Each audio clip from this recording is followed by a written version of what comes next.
Los rayos son descargas eléctricas de una poderosa intensidad que se producen en un corto periodo de tiempo.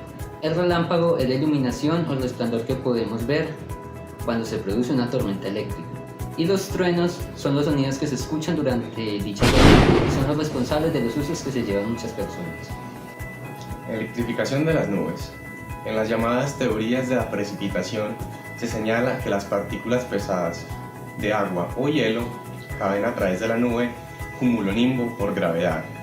Un cumulonimbo es una nube densa de color gris muy oscuro en la base y de aspecto liso o estriado en su parte superior, que tiene forma de montaña o torre y que produce gotas de lluvia de gran tamaño.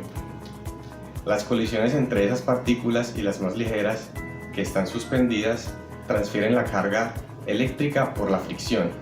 Así, los objetos que caen adquieren carga negativa, mientras que aquellos más altos adquieren carga positiva.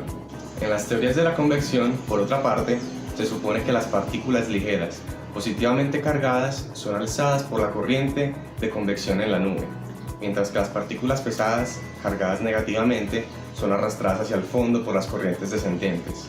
Se genera un campo eléctrico, es decir, fuerzas que se ejercen entre cargas hasta que llega el momento en que se dan las transferencias de las cargas. Un líder escalonado se propaga desde el fondo de las nubes hacia el suelo. Este líder no es visible, pero ioniza el aire, lo que facilita el flujo de las cargas eléctricas, ya que crea una ruta conductiva. Cuando más se aproxima el líder, paso a paso, hacia el suelo, vuelve el campo eléctrico más fuerte al nivel del mismo. Como las mismas cargas se repelen y las opuestas se atraen, el suelo se carga positivamente. Los objetos en el suelo forman líderes que suben y estos movimientos se dirigen hacia el líder escalonado, formando una especie de camino que el rayo posteriormente seguirá. Rayo nube a tierra. Es el más conocido y el segundo tipo más común de todos los tipos de rayos. Este representa la mayor amenaza para la vida y la propiedad, puesto que impacta directamente contra la tierra. Perla es un tipo de rayo de nube a tierra que parece romper en una cadena de secciones cortas y brillantes, puesto que dura más que una descarga habitual. Es relativamente raro y se han propuesto varias teorías para explicarlo. Una es que el observador ve porciones del final de canal de relámpago y que estas partes parecen especialmente brillantes. Otra es que el rayo cordón, el ancho del canal varía. Como el canal de relámpago se enfría y se desvanece, las secciones más amplias se enfrían más lentamente y permanecen aún más visibles, pareciendo una cadena de perlas, y raramente se elevan al cielo, esparciendo una luz a lo largo del rayo. Otro tipo de rayo es el rayo staccato.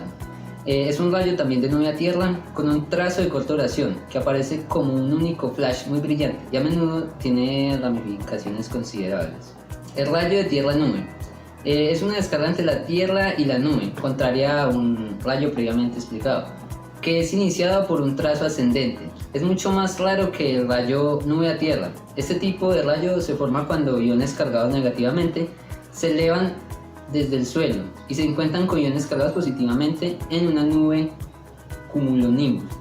Entonces el rayo vuelve a la tierra como un trazo. Está el rayo nube a nube. Este tipo de rayo pueden producirse entre las zonas de nube que no estén en contacto con el suelo. Cuando ocurre entre dos nubes separadas es llamado rayo internube, y cuando se produce entre zonas de diferente potencial eléctrico dentro de una sola nube se denomina rayo internube. El rayo internube es más común que el otro. Si llegásemos a quedar atrapados en medio de una tormenta eléctrica, se deben tener en cuenta los siguientes aspectos para sobrevivir. Los rayos no son más que grandes cantidades de electrones que buscan llegar lo más rápido posible desde un punto A, que sería la nube, y un punto B, que es el suelo. En este caso, nuestro cuerpo resulta ser el mejor conductor eléctrico que el aire o el suelo, por tanto sería el mejor atajo para que el rayo llegue a su destino.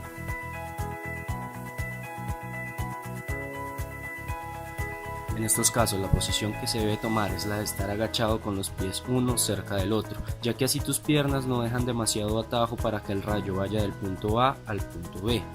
Y en caso de que caiga un rayo cercano, tus piernas harán que la corriente circule por medio de ellas, ayudándote a proteger órganos vitales.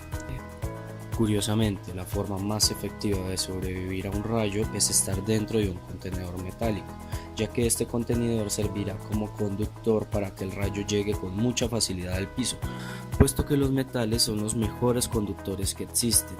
De modo pues que si una carga eléctrica atravesara por un contenedor metálico, ya sea una lata o una caja o inclusive el mismo traje, estas cargas a duras penas tocarán lo que hay en el interior del contenedor. Los físicos llaman a este contenedor una jaula de Faraday y a los trajes que utilizan las personas que trabajan con corriente lo conocen como traje de Faraday. Ahora hagamos una lista de las características más importantes de los rayos. Primero, de modo que la velocidad de la luz es mucho mayor a la del sonido, el trueno se escucha mucho después de la caída del rayo. Esto también varía con la temperatura del aire, dado que entre más caliente es el aire, más rápido llega el sonido. Segundo, un rayo puede alcanzar la temperatura de hasta 30.000 grados Celsius. Tercero, en promedio, un rayo mide 1500 metros y el más largo cayó en 2007 en Oklahoma midiendo cerca de 200 millas. Cuarto, un rayo viaja a la velocidad media de 440 km sobre segundos, pudiendo llegar a alcanzar los 1400 km sobre segundos. Quinto, puede llegar a producir una descarga de hasta 300.000 voltios.